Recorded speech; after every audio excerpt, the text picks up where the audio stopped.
Salut à tous, écoutez, vidéo assez spéciale et importante car ça y est, on a lancé l'opération Mask of Art que vous pouvez retrouver sur maskofart.org. Alors l'idée c'est d'amener l'art dans la rue sur des masques. Vous voyez, ça c'est une œuvre d'art, celle de Alice Grenier-Neubou par exemple. Amener l'art dans la rue pour vous protéger les autres et reverser tous les bénéfices de cette opération à des associations dont le Refuge ou encore les Restos du Cœur. Collection de 10 masques vendus 50 € et 15 € sont offerts, sont donnés aux associations. Et je voulais faire une petite vidéo comme ça avec vous et avec Paul Dancé qui est un des responsables de Unique qui fabrique et qui fait fabriquer ces masques. Salut Paul. Salut Mathieu, comment vas-tu? Ça va très très bien.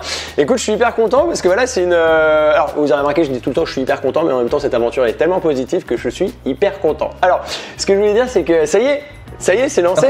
C'est parti, ouais, avec beaucoup de pression. Alors, c'est super hein, parce que... Enfin, moi, ce qui me plaît dans cette histoire, c'est que même nos faux confectionneurs, les fournisseurs qui se mettent dans le projet, en fait, ils sont hyper enthousiastes aussi par rapport à ça. Donc, ça fait une chaîne vraiment vertueuse sur tout le long. Donc, non, c'est vraiment du bonheur. Là, c'est un vrai projet en transversal.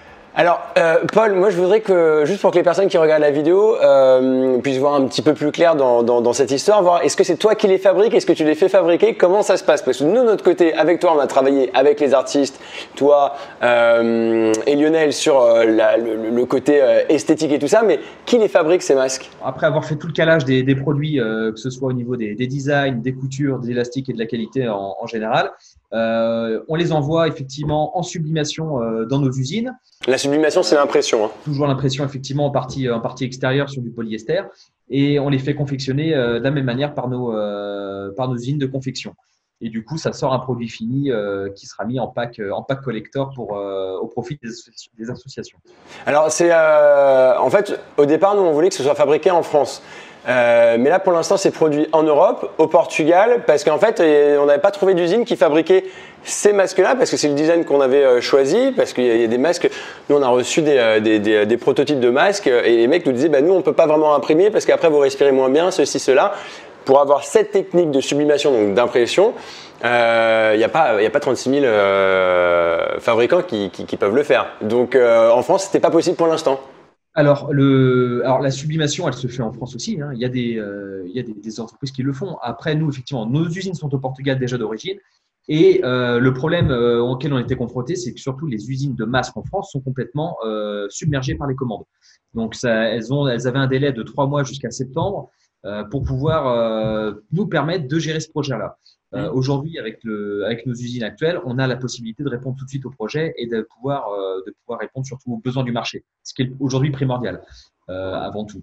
Donc, on a la filière France, on est capable de le faire, c'est dans le projet avec vous et effectivement, dépendamment de comment le projet va se porter, soit on déportera sur la France une partie des productions parce que la France ne peut pas assimiler autant de production que le fait le Portugal. Donc voilà, il va falloir jouer avec les deux. D'accord. On revient sur les matériaux utilisés. On en a parlé dans la première vidéo qu'on avait fait ensemble il y a un mois, quand on était à mi-chemin, si tu veux, entre le moment où on a lancé le projet et aujourd'hui. Coton, polyester, on respire bien, il n'y a pas de souci, c'est safe. Alors, pour reprendre un peu le produit en lui-même, effectivement, on a une couche intérieure qui sera en coton, 230 grammes, ce qui permet de former l'humidité, d'avoir un porté agréable, et un extérieur polyester de 135 grammes qui permet de faire justement cette impression-là. Aujourd'hui, en termes de respirabilité, les masques sont testés à l'arrivée au niveau de l'IFTH, qui a eu la dérogation de la DGA pour faire les tests. Avant de tester la perméabilité aux microparticules néfastes, ils font un test de perméabilité pour savoir si on peut respirer comme il faut à travers le masque. Si le test est concluant, il passe au test de filtration des particules. Donc, et ensuite, voilà, en fonction des lavages, il donne un taux de filtration de particules. Nos masques, ce qui est très intéressant, c'est que avant 5 lavages, ils sont filtrants à 70%, donc de catégorie 2. Après 5 lavages, ils passent en catégorie 1, donc ils sont filtrants à plus de 90% des particules. Donc, le tissu, en fait, se rétractant après les lavages, permet une meilleure filtration des particules. Une perméabilité un peu moins importante, mais ça n'impacte pas sur la respiration. Sur le côté certification AFNOR, ça veut dire quoi? Ça marche comment? Enfin, je vais pas te demander c'est quoi, mais c'est plus pour les personnes qui nous regardent. Comment on peut avoir la certitude que c'est certifié AFNOR? La certitude, c'est qu'on a des certificats, tout simplement. Aujourd'hui, l'AFNOR a émis des préconisations pour la confection des masques, de la manière de les confectionner, et en fait, a transmis ça pour que la DGA, la Direction Générale des Armements, puisse tester. Donc, les tests se passent exclusivement sur la perméabilité et la filtration. Donc l'AFNOR préconise une confection et la DGA organise les tests de filtration et de perméabilité. Ok, bon en tout cas tout ça c'est ton job, c'est ton boulot, on sait que tu le fais très très bien, on te fait confiance. Toute dernière, pas question, mais juste pour revenir rapidement, si vous qui regardez cette vidéo, si vous souhaitez vous procurer des masques, c'est hyper simple. En fait, vous allez sur maskofart.org, vous avez tous les artistes, toutes les collections, vous avez plein d'infos, toutes les vidéos sur les artistes, parce que je vais quand même remettre dans le contexte, c'est vachement important. L'idée, c'est de porter de l'art, mais aussi de découvrir les artistes, comme par exemple Alice Grenier-Debout, justement. Vous allez sur le site maskofart.org, vous avez une vidéo sur l'artiste pour comprendre un petit peu sa démarche. Pareil pour Aurel Lostdog, et puis pour quasiment tous les autres artistes, et il y a plein de vidéos à venir dans les prochaines semaines et prochains mois. Donc on commande maskofart.org, ça renvoie sur ton site et c'est chez toi que ça se passe après. Exactement. Alors nous, effectivement, on a mis en place avec vous un site marchand qui permet effectivement de commander les packs selon les associations. Donc en fonction des affinités de chacun envers les associations, permettra justement d'avoir un certain nombre d'artistes et une certaine typologie d'artistes et d'œuvres surtout.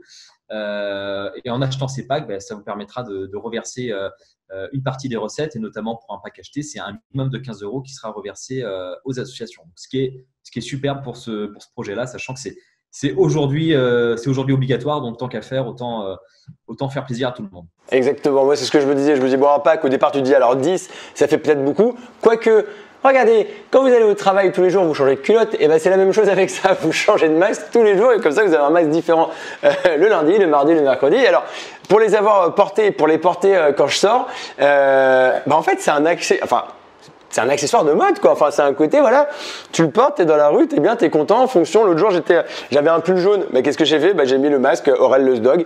Voilà, c'est sa couleur, c'est son jaune. Je me suis baladé, j'étais content, j'étais fier. Je trouve ça super joli. En tout cas, merci Paul pour toutes ces infos. Il y a un onglet, contactez-nous sur ton site si les gens ont des questions à te poser ou quoi, qui n'hésitent pas surtout. Hein. Je sais que toi, même si tu taffes énormément en ce moment, maintenant qu'on commence à prendre plein de commandes, on peut te contacter si on a la moindre question à te poser.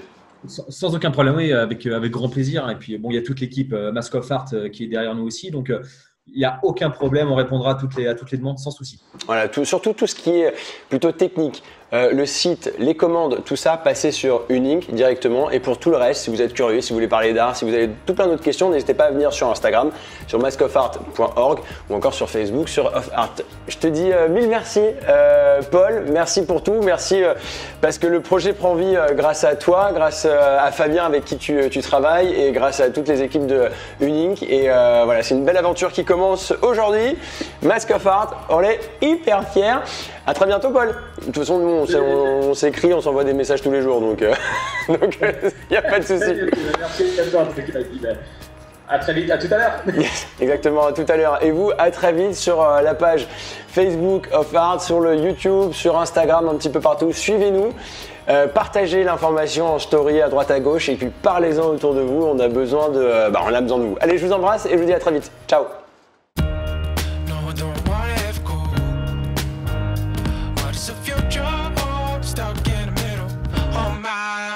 For another one.